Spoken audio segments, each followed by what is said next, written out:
Hello friends, welcome back. I am Vivekanandan. So today we are going to discuss about this particular book named as Battle Ready, written by Mr. Ollie Ollerton. And what is that essence of this particular book? And two more strategies which I like from the book. That is what I'm going to discuss from this particular book named as Battle Ready, written by the author Ollie Ollerton.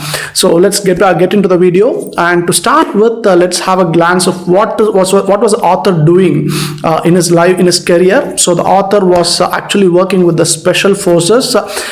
He was with the army, and he was working with many war-torn places like Iraq. And after that, he was occupying various positions in private sector, and he was also into substance abuse. So he reveals that, and not only that, after that, at one point of time, he had a reckoning in his life, and he became entrepreneur. He runs his own company, and then today he is a writer, he's an author. So today he wears different hats in his life. But the point over here is, in this book, I like one very important point which he mentioned, and to understand that, I have to mention the story of the author, one real life incident in his life.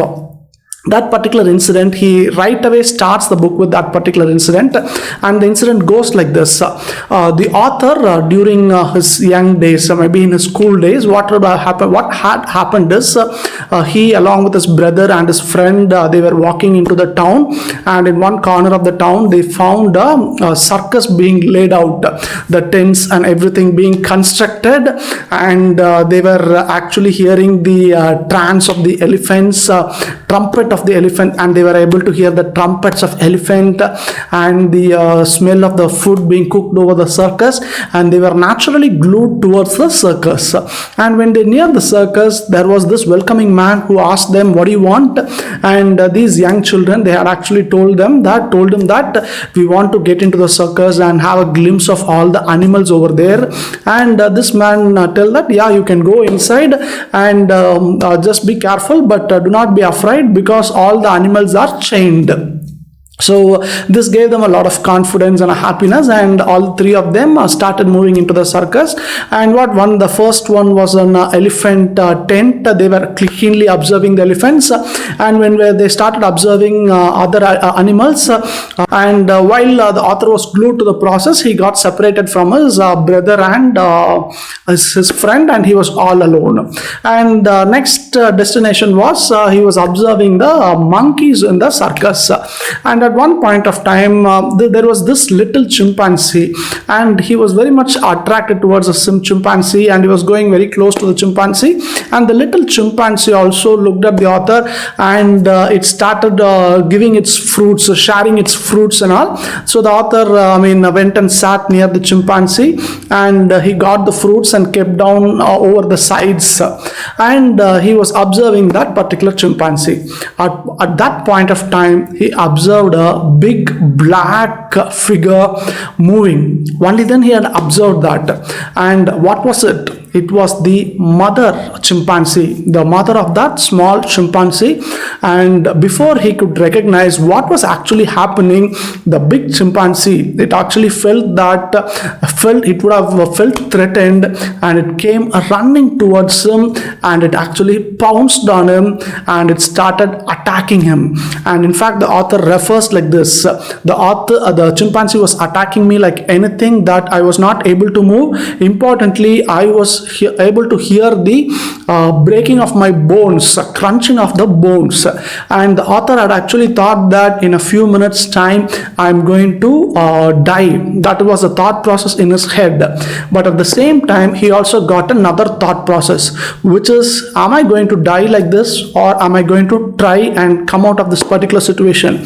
The moment this particular thought came into his mind, he gathered all his strength and tried to kick the chimpanzee, and the chimpanzee just lost his balance and gave a little gap.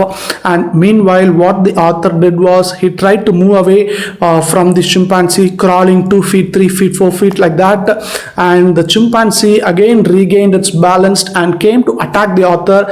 But when it, like a cinematic scene, when it was all about to pounce on him again, it didn't happen because it was actually chained. So that was what has actually happened. But the point over here is, why is the author referring to this particular real life incident? The reason here is, it is all about, he's mentioning about a strategy called as a breaking point. What is that breaking point? Am I going to lose all this? Am I going to lose my life accepting the situation, or am I going to fight back? That moment you're going to fight back is that particular moment called as a breaking point. So in the middle of the book also, he refers the same example, same incident, and gives more examples. For example, in real life, certain people might have a pain in their tooth. It might be a very small pain, but they never would go to a doctor, because what if the doctor operated on the tooth? The pain is going to be bigger. Because the pain is going to be bigger and they do not want to tolerate it, what they will be doing is, they will be continuously tolerating the entire thing throughout their life. And at one point of time, the small pain obviously becomes a big pain. But instead, if they can actually tolerate pain for a short term, the rest of the things is going to be fine. For example, in my opinion, there might be people, a lot of people in this, a lot of people would like to move towards the next stage of life in their personal life or in their professional careers. For example, anybody who wants to move to the next stage in their professional careers might need to put in some kind of an extra efforts, say in the evenings, learning a new language or learning something new or something or the other, for them to establish a successful career. Or for example, students who are thinking about getting a new job, new role in their career, they might need to put in some kind of an extra hour, which means the pain is going to be a little more higher than what they are doing regularly. But the author says that that is a temporary thing. If you are able to withstand that short-term pain, there is not going to be a long-term pain. So the choice is yours, whether you are going to suffer mildly throughout your life, or you are going to bear that particular pain for a short term and come out of that entire pain point. So that is the point the author is trying to say over here, and the strategy he refers to this particular process is called as breaking point. At the same time, he also refers to another strategy. I'll just mention this and close the video. The other strategy he speaks about here is down on the knees. So down on the knees, in the sense, the author is also a war veteran, and what happens is, during fights, during operations, there might be times that you have to get down on your knees.